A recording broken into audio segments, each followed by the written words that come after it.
I'm Ann Lien, founder of Freedom Week, which is an annual week-long campaign to educate the public about human trafficking, as well as to empower those who are already aware of human trafficking to be more effective in their fight against it. There were several events that inspired me to become involved in this movement. The first time I became a human trafficking was after I saw a Frontline episode about it. And then in my neighborhood, I saw a prostitute who's very clearly a minor and who, after watching the Frontline episode, I realized must be a trafficking victim.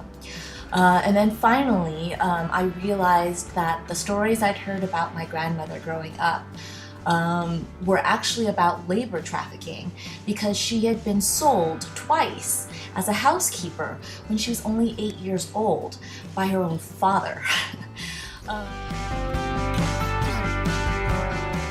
I have been a magazine writer and editor and copy editor for over 25 years now. And that communications background has transferred very smoothly over to the work that I do at Freedom Week, which is primarily about education and advocacy. Being able to convey both the horror of what trafficking victims suffer without causing people to fall into despair is a really difficult line to walk, but it is what Freedom Week does best. We strive to be as proactive and progressive in the way our events are presented, so as to galvanize people into action.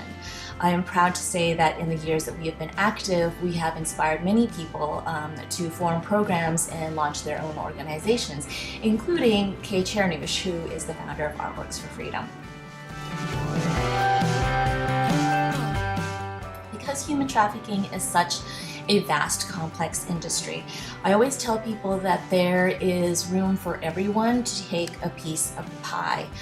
Figure out what you do best and what your strengths and passions are, and find out a way to contribute to the cause that way.